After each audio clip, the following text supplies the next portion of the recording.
की कसम बगैर रोजा रखे आपको पूरे रोजे का अल्लाह ताला सवाब अता फरमाएगा। अल्लाह फरमाता है ना, तुम अमल करते करते थक जाओगे, मैं सवाब देते देते नहीं थकूंगा। और रमजान में तो अल्लाह ताला एक नफल को फर्ज के बराबर फरमा देता है, एक फर्ज को 70 फराइज के बराबर अल्लाह ताला फरमा देता है। तो आप सल्लल्लाहु अलैहि वसल्लम ने इरशाद फरमाया कि जितना रोजा रखने वाले को सवाब है ना, उतना ही इफ्तार कराने वाले को सवाब है। और आप सल्लल्लाहु अलैहि वसल्लम ने इरशाद फरमाया, चाहे वो किसी भी तरह से उसको इफ्तार कराया जाए, किसी भी थोड़े से थोड़ी इफ्तारी भी उसको करा दी जाए ना, तो उस पर भी अल्लाह ताला पूरा सवाब अता फरमाएगा।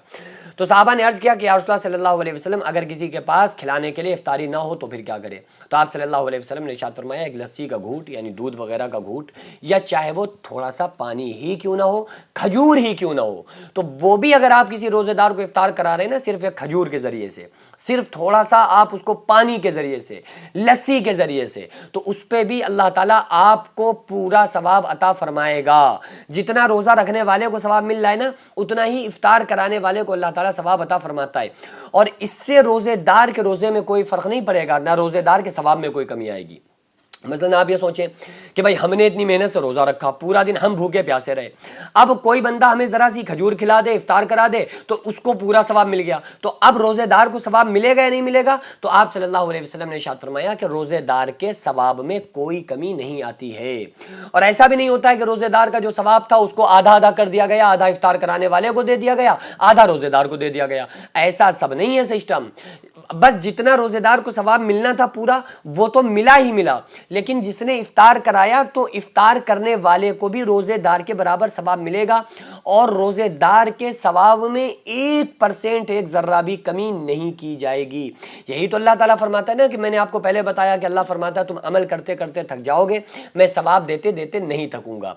लेकिन याद रखिए, इसका हरगिज ये मतलब नहीं है कि अगर कोई इंसान सिर्फ इफ्तार इफ्तार कराता रहे और सोचे कि भाई हमें सवाब तो मिल गया है। देखो, सवाब का मिल जाना एक अलग चीज है, लेकिन किसी हुक्म को मानना ये एक अलग चीज है। जैसे आप सल्लल्लाहु अलैहि वसल्लम ने इरशाद फरमाया कि 40 हदीसें मेरी उम्मत में से जिस शख्स ने 40 हदीसें हिफ्ज़ याद कर ली, खुद भी अमल किया, मेरी उम्मत तक पहुंचाया, तो वो क़यामत के दिन आलिम दीन की हैसियत से उठाया जाएगा। 40 हदीसें याद कर ले तो वो आलिम दीन की हैसियत से तो उठाया जा रहा है, लेकिन जो एक असल आलिम दीन है उसकी तो बात ही अलग है।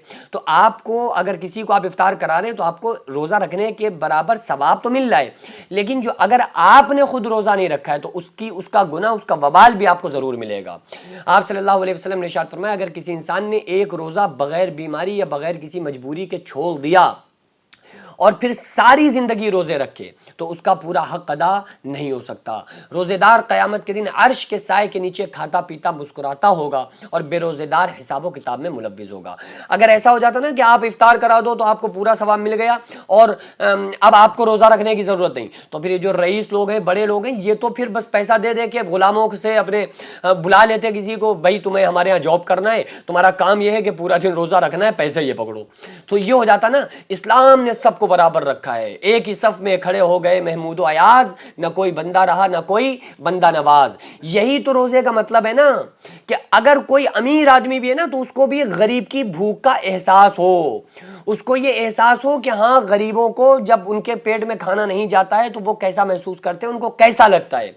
तो एक ये भी इसके पीछे पसे मंजर है, ये भी एक मकसद इसके पीछे छुपा हुआ है कि जब कोई इंसान रोजा रखेगा तो उसको गरीब की भूख का एहसास होगा। और अल्लाह ताला अमीरों को इसके जरिए से ये रियलाइज करा देता है कि देखो गरीबों को भूख में कैसा लगता है।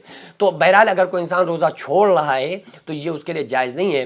रोज़ा रखना हर इंसान, अमीर, गरीब, मजदूर इंसान, और अगर वो सेहतमंद है, बालिग है, मुसलमान है, आकिल है, तो उसके ऊपर चाहे वो मर्द हो या औरतें हो, उसके ऊपर रोज़ा रखना फ़र्ज़ है। इसलिए हम तमाम लोगों को चाहिए कि रोज़े की मुकम्मल तरह से पाबंदी रखें और मुकम्मल रोज़ों को रखें, और सिर्फ रोज़े ही नहीं बल्कि रात की तरावीह की भी हम लोग मुकम्मल पाबंदी करें। अल्लाह रब्बुल आलमीन की बारगाह में दुआ है, अल्लाह ताला हम तमाम लोगों को रोज़ा रखने की और रोज़ेदारों को अल्लाह ताला इफ्तार कराने की हम लोगों को तौफीक अता फरमाए। वमा अलैना इल्लल बलाग। अस्सलामु अलैकुम व रहमतुल्लाहि तआला व बरकातहू।